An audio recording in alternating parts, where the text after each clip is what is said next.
शुरू करते हैं। नमस्कार, प्रभात प्रकाशन के इस फेसबुक लाइव कार्यक्रम में आप सभी का हार्दिक स्वागत है। ये कार्यक्रम यूट्यूब पे भी लाइव होगा। आज हमारे साथ हैं प्रसिद्ध लेखक, एक ब्लॉगर एवं घुमक्कड़ श्री ऋषिराज जी। ऋषिराज जी दिल्ली मेट्रो में कार्यरत हैं। स्वागत है आपका ऋषिराज जी। और साथ में बातचीत करेंगी सारिका जी। सारिका जी, आपका भी स्वागत है। ऋषिराज जी काफ़ी समय से पुस्तकें लिख रहे हैं, ब्लॉग तो काफ़ी समय से लिखते थे और इनकी एक नई प्रतिभा है, ये यूट्यूब पे वीडियोज़ भी बनाते हैं।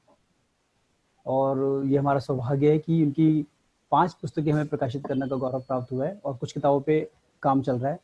इनकी विशेषता है कि वो ज़्यादातर देशभक्ति और यात्रा वृत्तांत ही लिखते हैं। ये 2 विधा उन्होंने अभी तक पकड़ी हुई है ज़्यादा। और उस पे जितनी भी किताबें लिखी हैं, 2 इंग्लिश में हैं, बाकी हिंदी में हैं। और अभी ये परमवीर चक्र विजेताओं के ऊपर भी कॉमिक तैयार कर रहे हैं, जो बच्चों के लिए बहुत यूज़फुल होगी आने वाले समय में। तो वो अंतिम स्टेज पे है, वो भी लगता है पुस्तकें अगले महीने तक ज़रूर आ जाएंगी। तो आप लोगों के बीच में बहुत बड़ी कड़ी ना बनते हुए आपका स्वागत करता हूँ और सारिका जी से रिक्वेस्ट करता हूँ कि वो इस कार्यक्रम को आगे लेकर जी। सारिका। नमस्कार सर, धन्यवाद फिर सर। मैं सबसे पहले ये कहना चाहूंगी कि त्योहारों के मौसम में हमारे सभी सुनने देखने वालों का बहुत स्वागत है। और सबसे चटक रंगों वाला अगर त्योहार होता है तो वो होता है देश प्रेम का, और जिसके ऊपर किताबें लिख चुके ऋषिराज जी आज हमारे बीच मौजूद हैं। उनका बहुत स्वागत है। और उनकी लिखी किताबें जो हैं मेरे लिए बहुत प्रेरणा स्रोत रही। मैंने जो भी किताब पढ़ा अभी तक आपका इतना इंटरेस्टिंग है कि आधा इसमें से पढ़ती हूँ, आधा इसमें से। तो मैं अपने पाठकों से भी चाहूंगी कि वो जरूर इस किताब का लाभ उठाएं और आप तक पहुंचने की कोशिश करें, आपकी बातों तक पहुंचने की कोशिश करें। सबसे पहला सवाल है सर आपसे कि देश प्रेम, उसके बलिदान और इतिहास की गौरवमयी गाथाओं से लेकर आस्था के पुंज कैलाश तक को आपने टच किया है। आजादी से लेकर उसकी लड़ाई की परिणति तक को। और आज के समय में अपने इन किताबों के जरिए जो भाव लाने का भगीरथ प्रयास किया, उसके लिए सबसे पहले बहुत सारी बधाई आपको और प्रभात प्रकाशन को भी। इस लेखन का, इस तरह के लेखन का, इस उच्च कोटि के लेखन का आपको प्रेरणा कहाँ से मिली? आप सभी को मेरा प्यार भरा नमस्कार। और इस प्रश्न का जो जवाब है वो ये है कि वर्ष 1912 में मैंने कैलाश मानसरोवर यात्रा की और वो यात्रा मेरी उम्मीद से कहीं ज्यादा यादगार सिद्ध हुई। और मुझे ऐसा लगा कि जैसे मैं ईश्वर की गोद में जाकर बैठ गया हूँ। और प्राकृतिक सौंदर्य इतना नैसर्गिक था वहां पर, इतना नेचुरल था और इतना खूबसूरत था कि मुझे ऊपर से ही शायद प्रेरणा मिली कि इस पर कुछ लिखना चाहिए और इस यात्रा को एक किताब में संजोकर प्रस्तुत करना चाहिए, ताकि एक तो ये गाइड का काम करे, जो लोग कैलाश मानसरोवर की यात्रा पर जाना चाहते हैं उनको प्रेरित करे, और दूसरा मेरे जो अनुभव हमने प्राप्त किए वहां पर उसको मैं साझा करना चाहता था। तो यहीं से लेखन की शुरुआत हुई और इसी तरह से लेखन की गाड़ी आगे चलती गई। और अब 2013 में पहली किताब आई थी कैलाश दर्शन, कुछ यादें कुछ बातें, और अब 2020 आ चुका है और बीच में ईश्वर की कृपा से कई किताबें आ चुकी है और कुछ, जैसे पीयूष जी ने बताया, अभी कुछ पाइपलाइन में है। तो बस इसी प्रकार से ये सब चल रहा है। ये तो बात हुई कि प्रेरणा कैसे मिली आपको, लेकिन देशभक्ति के पावन तीर्थ और 50 महान स्वतंत्रता सेनानी, इन दोनों पुस्तकों के विषय में जरा सा कुछ, जैसे एक ये भी किताब मेरे हाथ में है और किताबें इतनी हैं कि लोगों को जरूर ये देखना चाहिए, पढ़ना चाहिए, और बच्चों के लिए तो खास तौर पे। और देशभक्ति के पावन तीर्थ जिसकी मैं चर्चा कर रही हूँ, इन सब पुस्तकों के विषय में कुछ कुछ थोड़ा थोड़ा ही सही, लेकिन हमारे सुनने वालों को जरूर बताइए। अतुल्य भारत की खोज मेरी दूसरी किताब थी और पिछले 25 सालों से मैं निरंतर देशाटन कर रहा हूँ और देश के विभिन्न पर्यटन स्थलों पर जाना, तीर्थ स्थलों पर जाना मेरी बचपन से एक रुचि रही है। तो उन सब जगहों को के अनुभवों को एकत्रित करके, एक तरह से अगर मैं कहूँ कि ट्रैवलॉग के रूप में ये अतुल्य भारत की खोज आई, तो वो कहना ज्यादा ठीक होगा। उसमें एक तरह से संग्रह है मेरी यात्राओं का, और उन सबको संजो करके प्रस्तुत किया है। और जहां तक देशभक्ति के पावन तीर्थ की बात है, देशभक्ति के पावन तीर्थ करीब देश भर में 50 ऐसे स्थानों से रिलेटेड है जहां पर विभिन्न युद्ध लड़े गए। चाहे वो पाकिस्तान के साथ हमने लड़ाइयां लड़ी, चाहे वो चीन के साथ लड़ी, और वो स्थान भी इसमें समाहित किए गए हैं जहां जो हमारी स्वतंत्रता संग्राम के साथ जुड़े हुए हैं। और इसके अलावा मैंने वो स्थान भी इसमें कवर किए हैं जिसमें कि जहां जहां हमारे देशभक्तों का जन्म हुआ, जहां वो पले बड़े, जो उनकी पैतृक भूमि रही, पैतृक स्थान रहे, वो भी मैंने इसमें कुछ कुछ कवर करने की कोशिश की है। और 50 महान स्वतंत्रता सेनानी, जैसे कि नाम ही बता रहा है कि ये किस्से हैं, कुछ उनके जीवन से जुड़े हुए कुछ कहानियां हैं जिनको मैंने ऐसे के रूप में लिखा है। उनके पूरे जीवन को दर्शाने की कोशिश की है, आज की युवा पीढ़ी को बताने की कोशिश की है कि उनके जीवन में कैसे संघर्ष रहे, कुछ इंटरेस्टिंग वाक्यास उनके जीवन में रहे, तो वो सब मैंने उसमें उजागर किए हैं। जी, और इससे पढ़ने वाले को पूरी समग्र एक पुस्तक मिलती है जिससे मतलब किसी और पुस्तक को इस संदर्भ में पढ़ने की आवश्यकता नहीं रह जाती अगर कोई इनिशियली स्टार्ट करता है इसको पढ़ना, तो इस विषय को। सर, अगला सवाल है कि नए तीर्थ गढ़ने, या यूं कह लें कि आज की पीढ़ी के सामने व्यक्त करने में, वो भी किताब के रूप में, कैसे सफल हो पाएगा? ये कोई योजना है कि किस तरह से लोगों तक, जिनको पढ़ना है इसको दरअसल, उन तक ये पहुंच पाए? देखिए, आज की जो युवा पीढ़ी है वो, मैं इस चीज से बहुत अच्छी तरह से वाकिफ हूँ कि वो पुस्तकें पढ़ने में इतनी ज्यादा रुचि नहीं प्रदर्शित करते हैं। लेकिन अब जैसे दूसरे माध्यम आ गए हैं, जैसे YouTube आ गया है, YouTube पर भी मैं कुछ वीडियोस का निर्माण कर रहा हूँ जिससे कि हम 2 मिनट में, 3 मिनट में किसी भी स्वतंत्रता सेनानी के बारे में, किसी भी युद्ध के बारे में, किसी भी योद्धा के बारे में एकदम से बता सकते हैं, और वो सीधे समझ में आता है कि हम कहना क्या चाहते हैं और उन्होंने क्या देश को आजादी के लिए क्या प्रयास किए।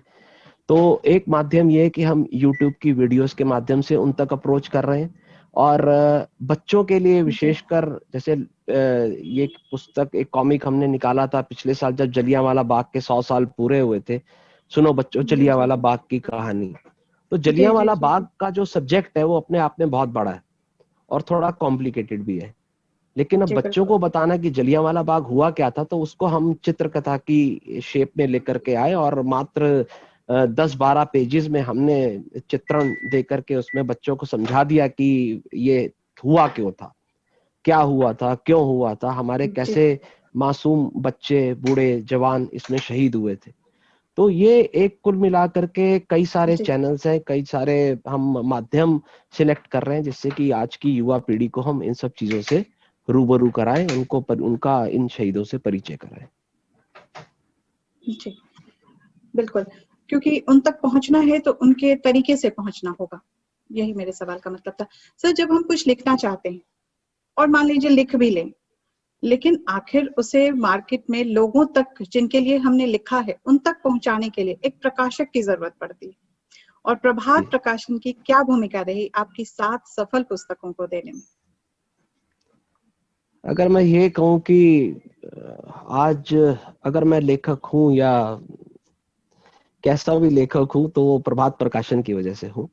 प्रभात प्रकाशन से जुड़ने का जो सबसे बड़ा एक रीजन था वो ये कि हिंदुस्तान में शहीदों के ऊपर, देशभक्ति के ऊपर अगर किसी ने सबसे ज्यादा काम किया है तो वो केवल प्रभात प्रकाशन ने किया है। मुझे और कोई प्रकाशक ऐसा अभी तक नहीं दिखाई दिया कि जिसने इतने पैशनेट तरीके से, इतने वृहद तरीके से शहीदों के ऊपर, देशभक्ति के ऊपर इतनी पाठन सामग्री पाठकों को उपलब्ध कराई हो। तो ये बहुत बड़ा कारण है, प्रभात प्रकाशन और हमारी सोच बिल्कुल मैच करती है।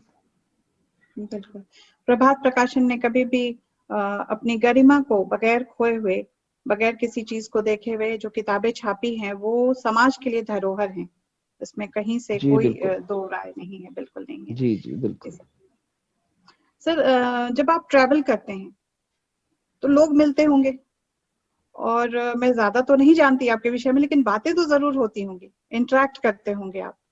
तो कोई ऐसा प्रेरक प्रसंग है जो हमारे आज सुनने वालों को थोड़ा इंटरेस्टिंग लगे और उन्हें भी कुछ सीख मिले आपसे, आपके व्यक्तित्व से?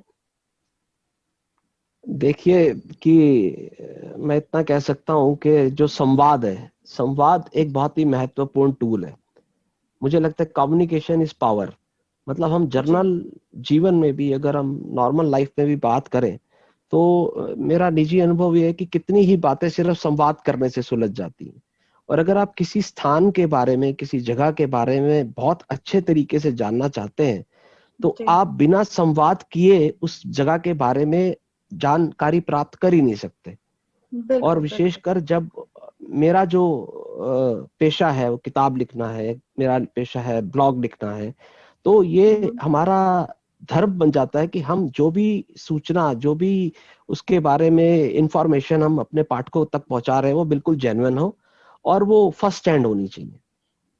जैसे देशभक्ति के पावन तीर्थ में मैं आपको बताऊं उसकी यूनिकनेस क्या है उस किताब की, कि लोग जब भी किसी ऐतिहासिक स्थान के बारे में बात करते हैं तो वो उसका सिर्फ इतिहास बता देते हैं कि ये फलानी फलानी जगह पे फला चीज हुई थी, इस साल में हुई थी। लेकिन इस किताब में मैंने इसको पूरा करने के लिए 50 स्थानों पे पर्सनली गया, वहां जाकर लोगों से संवाद कायम किया, उस जगह को फील किया, वहां अपनी फीलिंग्स को महसूस किया कि मुझे कैसा लग रहा है। जैसे मैं चुशूल में जब था, लद्दाख में, मेजर शैतान सिंह की कहानी किसे नहीं पता देश के अंदर, किस तरह से वो लड़े। तो जब आप उन सब चीजों के बारे में वहां पर आपको पता चलता है और आपकी जो भावनाओं, जिन भावनाओं में आप बहते हैं और फिर आप उनको उकेर करके कागज पे लाते हैं, तो उसका एक अलग टेस्ट आता है, उसका एक अलग चीज तैयार होती है। तो ये यूनिकनेस मैं हमेशा अपनी हर किताब में लाने की कोशिश करता हूं कि मैं कभी वो नहीं लिखता हूं कि जो सिर्फ हम किताबों से उठा लें या कहीं पढ़ लें या किसी से सिर्फ समझ लें। जब तक हम उसका मैं पर्सनली जब तक उस जगह की फील ना ले लूं, मैं उसके बारे में कभी नहीं लिखता। तो interaction is very important and basic thing किसी भी चीज को लिखने के लिए।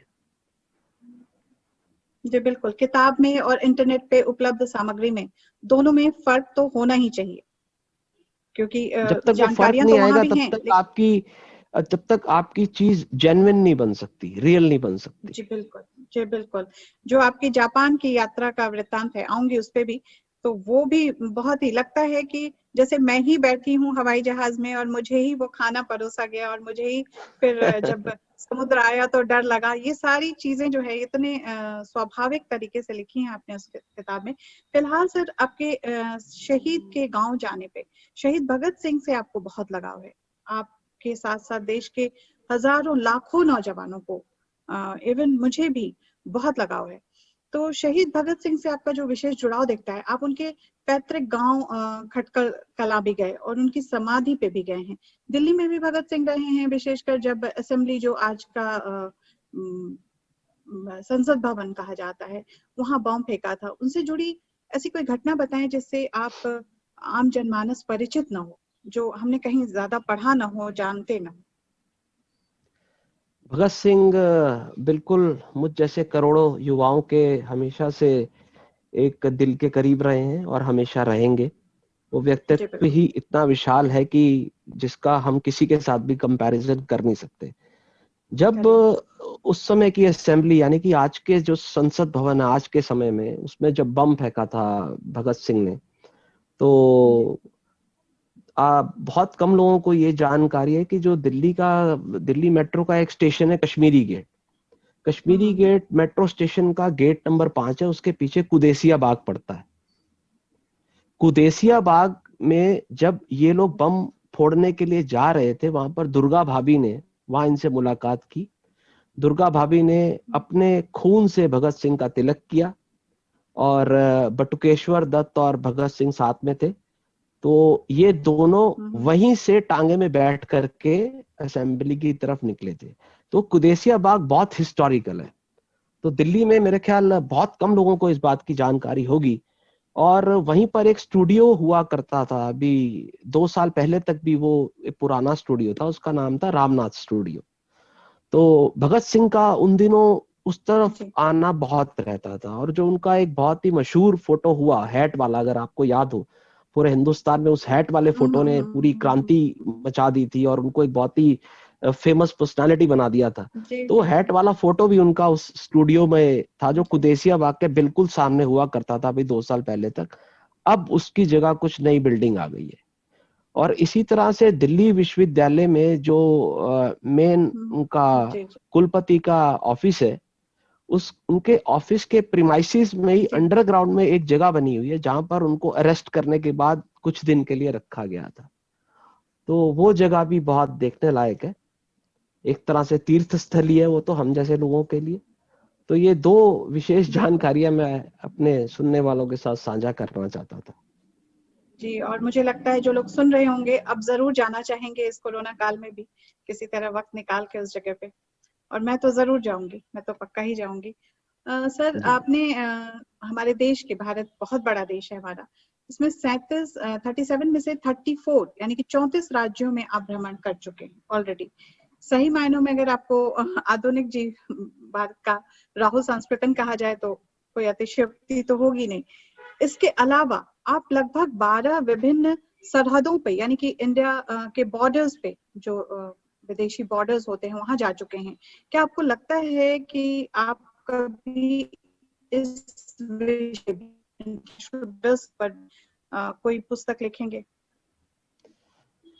जी, मैं यहाँ पर आपको बताऊं कि मेरे सिर्फ 2 राज्य छूटे हुए हैं। मतलब 37 में से 35 मेरे राज्य हो चुके हैं। अब सिर्फ मिजोरम और लक्षद्वीप छूटा हुआ है। अब कोरोना काल से मुक्ति पा लें और जी जीवन जी बचा जी रहे तो अवश्य वो भी मैं जल्दी कवर कर लूंगा। और बॉर्डर्स, वाकई बॉर्डर्स पे जाना और वहां पर जाकर के चीजों को देखना, वहां पर जाकर सैनिकों से संवाद करना, उनकी तकलीफों के बारे में जानना, उनकी चुनौतियों के बारे में जानना, ये मेरा एक तरह से आप कहें तो पैशन है। तो मैं जी जब भी बिल्कुल। समय मिलता है इन बॉर्डर्स पे जरूर जाता हूँ। और मतलब मुझे लगता है ये भी 12 से ज्यादा हो गए होंगे, काफी ज्यादा हो गए होंगे। तो वाकई में अगर इस पर मैं कोई पुस्तक लाता हूँ तो जी मुझे लगता है कि बहुत अच्छा रहेगा, विशेषकर उन लोगों के लिए जो जिनका सैनिकों के साथ जुड़ाव है, जिनका देशभक्ति के साथ जुड़ाव है, वो लोग तो अवश्य पसंद करेंगे। तो मेरे मन में है कि इस पर पुस्तक अवश्य आनी चाहिए और मैं प्रयास करूंगा लाने के लिए। ये बहुत बहुत दिलचस्प होगा और जानना, जिस तरह से आपने जापान यात्रा वाली पुस्तक लिखी है उस तरह से ये भी पुस्तक बहुत इंटरेस्टिंग होगी। और जब हम बॉर्डर पे जाते हैं तो ज्यादा अच्छे से फील कर पाते हैं कि वहाँ आखिर होता क्या है। हम घर में निश्चिंत सो पाते हैं, पूरे देश में लोग तो किन की वजह से सो पाते हैं, कौन वो लोग हैं जिन जो हमारी नींद का कारण है, निश्चिंत नींद का कारण है। सर देशभक्ति के पावन तीर्थ की रचना के लिए आपने देश भर में यात्राएं, चाहे सुदूर उत्तर सियाचिन बेस कैंप में की हूँ, दक्षिण में अंडमान में की हूँ, पूर्व में अरुणाचल प्रदेश का तवांग है, यानी कि यहाँ तक कि पश्चिम में आप कच्छ तक जा चुके हैं, यानी कि पूरा ऐसे क्रॉस किया हुआ है आपने इंडिया के मैप को।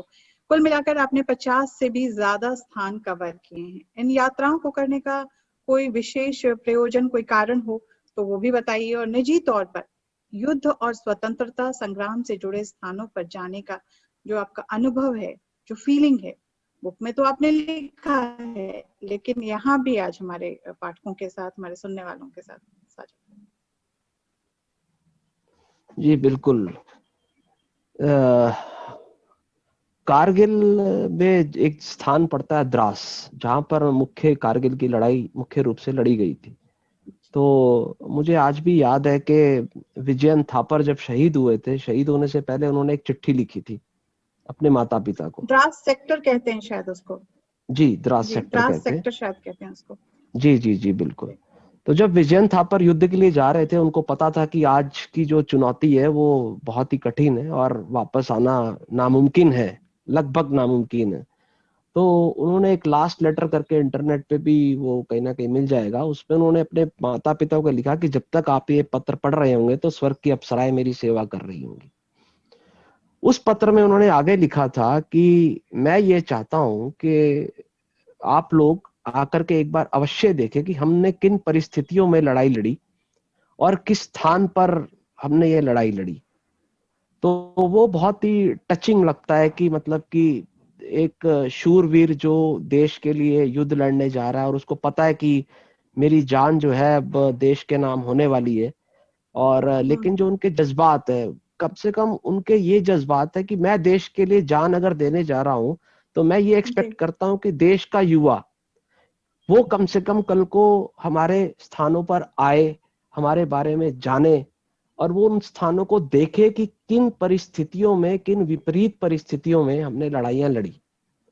तो ये मेरा ये मानना है कि आज की डेट में जो हम जो आजादी में सांस ले पा रहे हैं वो सिर्फ इन शहीदों की वजह से है, और इनको किसी भी कीमत पर ना तो हमें भूलना है और ना आने वाली पीढ़ियों को भूलने देना है। उनको सदैव इस बात का स्मरण रहे कि कोई विजयन थापर थे, कोई अनुज नैयर थे, कोई विक्रम बत्रा थे, मेजर शैतान सिंह थे, उनके जीवन में किस तरह से चुनौतियां आई। उनके भी घर वाले थे, उनके भी माँ बाप थे, उनके भी बीवी बच्चे थे, लेकिन उन्होंने अपनी प्रायोरिटी देश की सुरक्षा को दी।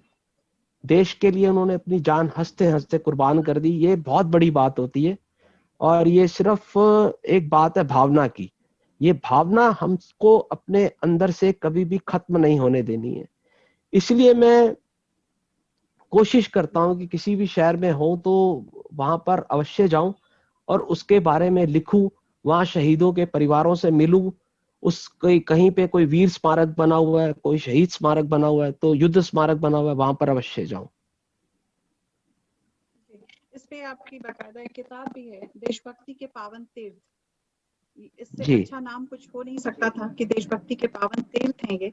और इस किताब में आप, जबकि आप किसी भी शहर में जाते हैं तो शहीद के परिवार को मिलने अवश्य जाते हैं, तो इससे आप क्या संदेश देना चाहते हैं अपने युवा दोस्तों को, जो हमारे बच्चे हैं, आने वाला भविष्य है कल का, उनको?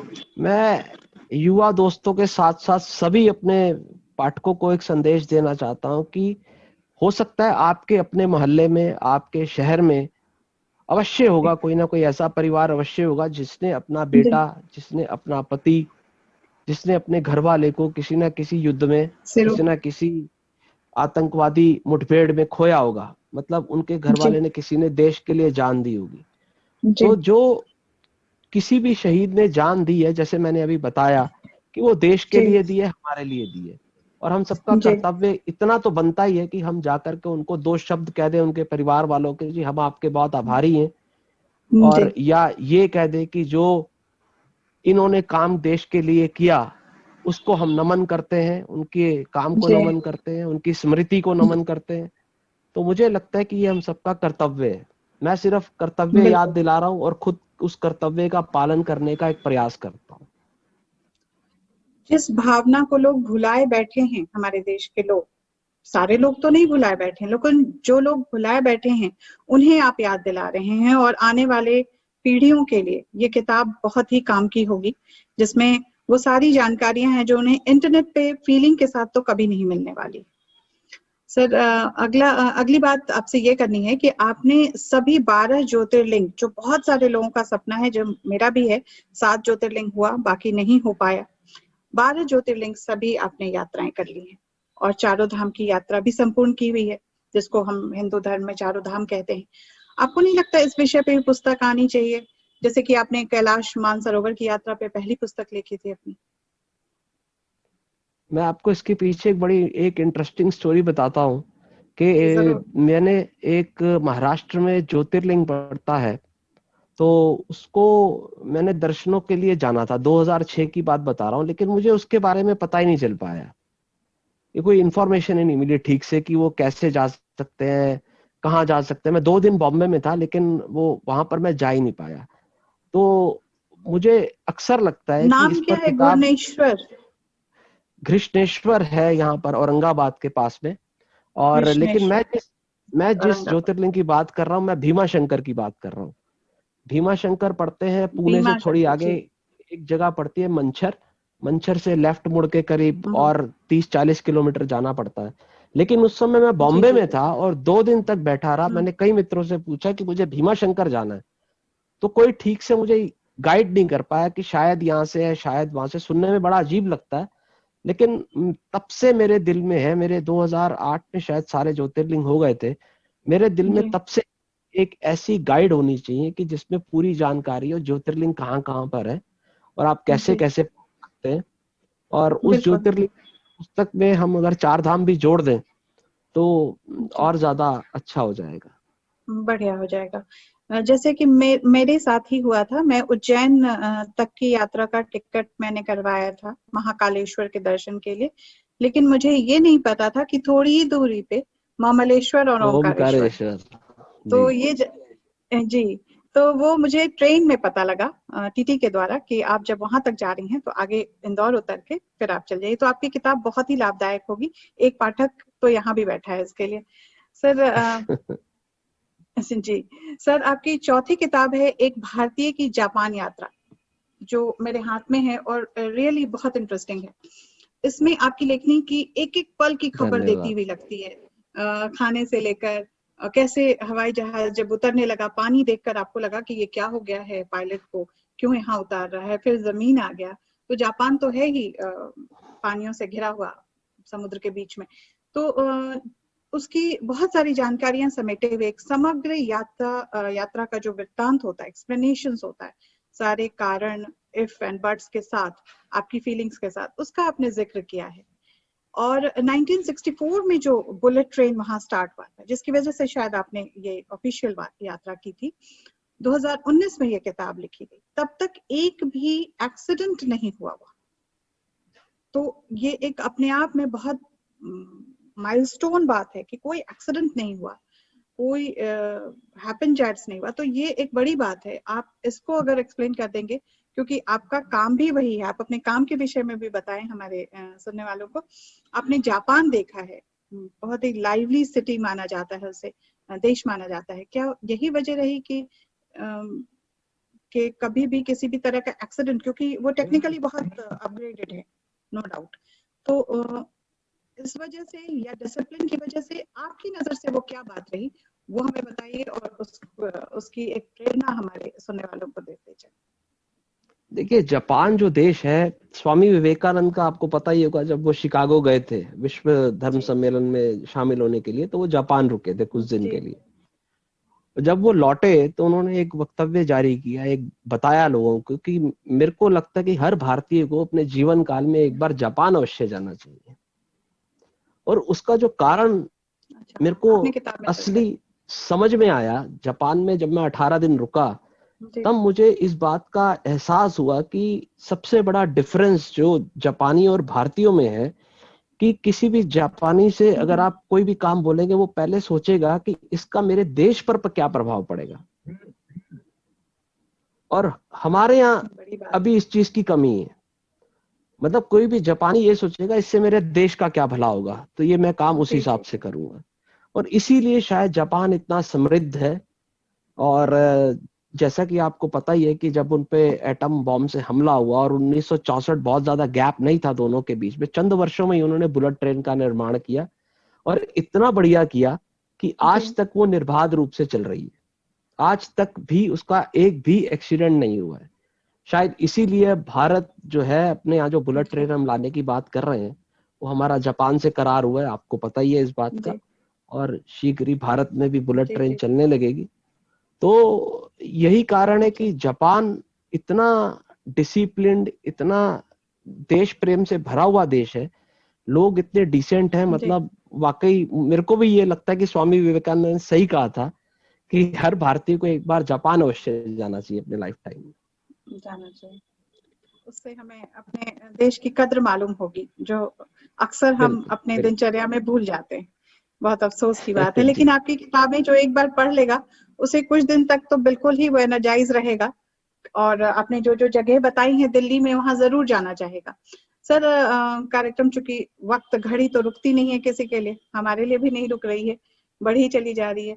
और कार्यक्रम का ये आखिरी प्रश्न होगा। प्रश्न क्या होगा सर, बस एक चर्चा होगी कि बड़े हुए होते हुए जो बच्चे हैं, वो अपने देश के विषय में जानकारी देने वाली आपकी जो लिखी हुई किताब है, जिसे प्रभात प्रकाशन ने प्रकाशित किया है, वो किताब कैसे पहुंचनी चाहिए? क्या आप चाहेंगे कि इस तरह की किताबों को बच्चों तक पहुंचाने के लिए किसी माध्यम का इस्तेमाल किया जाए, या आपको लगता है कि बच्चों तक आपके लिखी जो किताबें हैं किसी और माध्यम से पहुंचाई जा सकती हैं? जैसे YouTube आपने बताया वो ठीक है, लेकिन एक तरीके से जिससे कि लोगों के लिए सुलभ हो, उनके पास हमेशा रह जाए वो चीज। जैसे YouTube पे तो YouTube की सामग्री हो जाती है, लेकिन समझ अगर गया। उनके पास हमेशा रहे तो उसके लिए क्या करना? देखिए, कुछ एनजीओज भी आगे आए हैं जो राष्ट्रवादी संस्थाओं से जुड़े हुए हैं। उन्होंने ये जी पुस्तक का जो है, कई तरह के जैसे कॉम्पिटिशन्स होते हैं स्कूल में, तो वो लोग ये बुक को डिस्ट्रीब्यूट करते हैं, इनाम के तौर पर देते हैं बच्चों को। और पीछे एक संस्था आगे आई थी जिसने जी दिल्ली के सारे एमसीडीज के स्कूल्स में इसको बंटवाने का बीड़ा उठाया। उन्होंने हर सरकारी स्कूल की लाइब्रेरी में इस जी जी पुस्तक को रखवाया है। तो हमें भी लगता है जी कि, मुझे लगता है कि अगर वाकई में हम देश के लिए कुछ करना चाहते हैं तो हमें इन विचारों को आज की युवा पीढ़ी तक फैलाने में मदद करनी चाहिए। और जी, मैं बिल्कुल अपने करनी सभी चाहिए। पाठकों को एक संदेश देना चाहूंगा कि अगर इस तरह का कोई आइडिया, जैसे दिवाली गिफ्ट है, दिवाली पर आप अपने जो घर में आपके बड़े हो रहे बच्चे हैं, आप उनको इस तरह की जी पुस्तक दीजिए। सिर्फ मेरी मत दीजिए, मैं ये अपनी पुस्तक का प्रचार नहीं कर रहा हूँ, लेकिन जी जी जी किसी भी बिल्कुल। देशभक्ति से जुड़ी पुस्तक दीजिए, किसी स्वतंत्रता सेनानी से जुड़ी पुस्तक दीजिए, भगत सिंह उनको पढ़ाइए, राजगुरु के बारे में बताइए कि कैसे जी इन लोगों ने किया, कारगिल के वीर योद्धाओं के बारे में बताएं। कुछ ज्यादा नहीं करना है, सिर्फ थोड़ा समय निकालना और इनको रूबरू कराना उन सब जी चीजों से। और दिवाली पर हम बच्चों को पहले पटाखे लेकर के देते थे, उस पर हजारों रुपए खर्च कर देते थे। अब पटाखे बैन हो गए हैं, जी तो आप यही सोचिए कि हम चंद 100 रुपए लेकर के कुछ अच्छी पुस्तकें अपने बच्चों को गिफ्ट कर देंगे, तो वो उनके बिल्कुल। सुनहरे भविष्य का निर्माण कर सकती है। और हर घर देशभक्ति के का जो जज्बा है वो भी जी उनमें भरा जा सकता है इस माध्यम से। जी बिल्कुल। हर घर के एक कोने में एक छोटी सी ही सही लाइब्रेरी होनी चाहिए। बिल्कुल। ये मेरे बचपन की इच्छा रहती है कि हर घर में एक लाइब्रेरी होनी चाहिए। हम लोगों को तो मिली, हमारे जनरेशन को तो मिली। आजकल चूंकि डिजिटल जमाना हो गया है, इसलिए बहुत कम ही ऐसा हो पाता, लेकिन पुस्तक का स्थान कोई नहीं ले सकता, वो कोई नहीं चाहे ले कितना सकता। भी डिजिटलाइजेशन हो जाए या कुछ भी हो जाए। जी, तो आज की बातचीत हमें हमारे लिए बहुत ही प्रेरक रही कि हम तरह तरह की किताबें देखें और प्रभात प्रकाशन से हम जानें कि इस तरह की किताबों के लिए भी किस तरह से जुगत लगानी पड़ती होगी पीयूष सर को, कि ये किताबें भी पाठकों तक पहुंचे और आप जैसे लोगों के लिए तक पहुंचकर उन किताबों को मार्केट में लाते हैं। इसके लिए बहुत साधुवाद है प्रभात प्रकाशन को। धन्यवाद।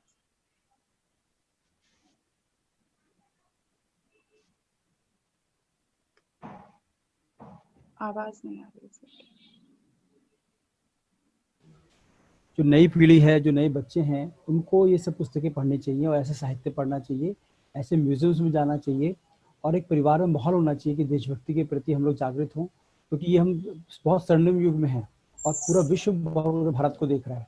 तो इस समय जो अच्छी हैबिट्स हैं और कंट्रीज़ की, मान लो जापान की हैबिट्स हैं, वो यहाँ के बच्चे जाने, तो हम बहुत ऊंचाइयों पर जा सकते हैं और बहुत संभावना है। इसीलिए आज आपका बहुत बहुत धन्यवाद है कि आपने इतना उत्साह बढ़ाया, इतनी अच्छी बातें की, और कैसे समय निकल गया पता ही नहीं लगा, और हम बीच बीच में आपका मार्गदर्शन लेते रहेंगे। बहुत बहुत धन्यवाद। नमस्कार सारिका जी, आपका बहुत धन्यवाद।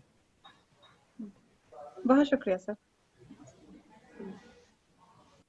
आप सुन रहे थे ऋषिराज जी को प्रभात प्रकाशन के फेसबुक पेज पर। बहुत सारी किताबों के लेखक 7 किताबें लिख चुके हैं, 2 अंग्रेजी में, 4 हिंदी में, और सभी किताबें आपको हमारे चैनल पे मिलती रहेंगी। कहाँ मिलेंगी, कैसे मिलेंगी, इसके लिए आगे जानकारी लेते रहिए। धन्यवाद। नमस्कार।